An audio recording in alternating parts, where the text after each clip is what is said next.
Hi, now let's take a look at question 40.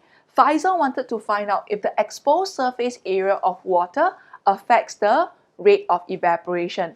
When we see the three words to find out, it usually refers to the aim of the experiment, and what we should do is to box up two keywords, if and affects. So over here I will box up if, I'll box up affects, and I will underline the words in between the two boxes, as well as the words after the second box until the full stop. Now, what do these underlined words represent? They represent our change and measured variable. So in this case, our change variable is the exposed surface area of water, and the rate of evaporation is our measured variable. Now, what did he then do? He placed two containers P and Q, each filled with 200 ml of water, in his room for 6 hours. After that, he recorded the volume of water left in both containers, and we noticed that the volume of water in both containers decreased. So where did the water go to? Some of the water must have evaporated. So remember our explanation for evaporation of water. We always say water gain heat from the warmer surrounding air to evaporate and form water vapor. This is why the volume of water in both containers decreased. Now, however, we notice that the volume of water left in container P is much lesser than the volume of water left in container Q. And that is what part A is about. Part A states, based on the above experiment, we need to explain why volume of water left in container P was less than that of water in container Q. So let's look at the setups. We observe that over here, what is the difference between container P and container Q? The difference is the exposed surface area of water in contact with surrounding air. So we notice that for container Q, it has a larger exposed surface area of water in contact with surrounding air. So I'm going to write this down. Larger exposed surface area in contact with surrounding air. So this means that if there is a larger exposed surface area of water in contact with surrounding air, water will be able to gain heat faster from the warmer surrounding air to evaporate faster and form more water vapor. As such, there will be a lesser amount of water left in the container. So in this case, that's how we will formulate our answer. We would say that the water in container P has a larger exposed surface area that is in contact with the warmer surrounding air as compared to container Q. Thus, water in the container P will be able to gain heat faster from the warmer surrounding air to evaporate faster, causing less water to be left in container P. Now, why did I underline the word faster? Because these are our comparison words. And remember that we are comparing between P and Q, thus it is crucial that we include these comparison words. For part B, we need to give a reason why placing both containers in the same room helped to make the experiment a fair one.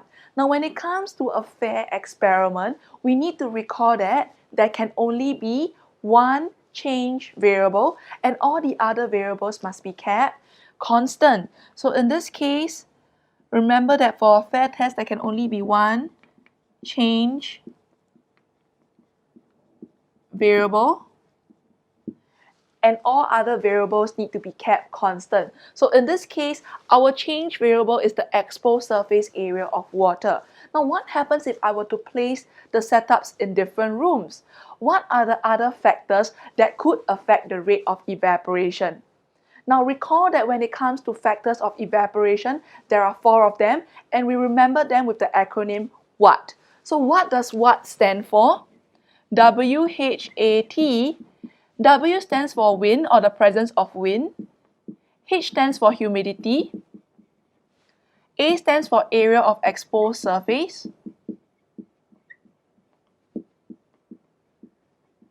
and T stands for the temperature of surrounding air.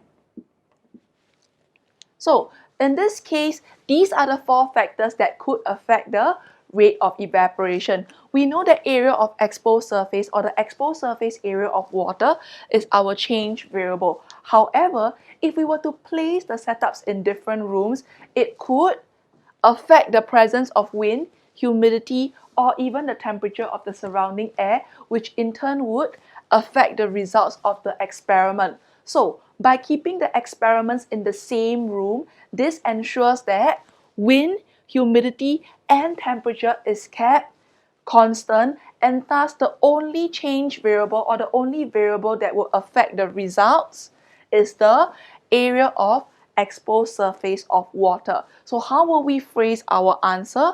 We would say that placing the containers in the same room ensures that temperature, humidity, or the presence of wind in the surroundings are kept the same or kept constant and would not affect the rate of evaporation of water.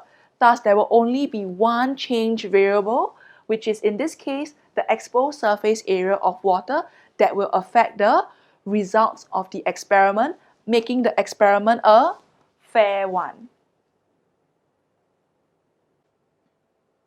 For part C, Faisal then repeated the experiment with the two containers placed under a fan. Will the amount of water left in the containers be less than, equal to, or more than the results as shown in the table earlier? So what does a fan produce? A fan produces wind. So over here we are introducing the presence of wind.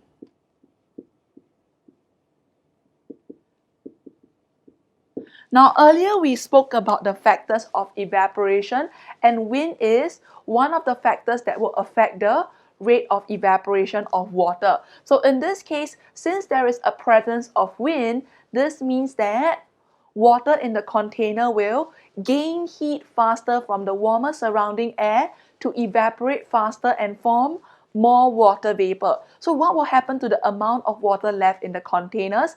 It will be less than the amount of water that we saw in the results in the table earlier. So that's our answer for part C.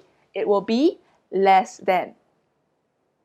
For part D, at some hawker centers, water mist systems are used to cool down the surrounding air on a hot day. Now, tiny water droplets are produced in the form of mist, and then fans were added to the water mist system as shown below. Now, before we talk about the fans, let us talk about how mist is able to cool down the warmer surrounding air. So in this case, we know that mist is in the form of tiny water droplets. So what will happen to these tiny water droplets? They would be able to gain heat from the warmer surrounding air. So the tiny water droplets will gain heat from the warmer surrounding air to evaporate and form water vapor. Now, if the water droplets are gaining heat from surrounding air, this means that surrounding air is losing heat to the cooler water droplets. So if the warmer surrounding air is losing heat to the cooler water droplets, this means that the warmer surrounding air will eventually decrease in temperature and become cooler. Now, what happens is that fans were added to the water mist system, and for part D, we need to explain how adding fans would help the water mist systems to cool the surrounding air more effectively. So once again, by adding fans, we are introducing the presence of wind. And the presence of wind does affect the rate of evaporation. So what happens is that when there is the presence of wind, the tiny water droplets in the form of mist will gain heat faster from the warmer surrounding air to evaporate faster and form more water vapor. So what happens to the warmer surrounding air?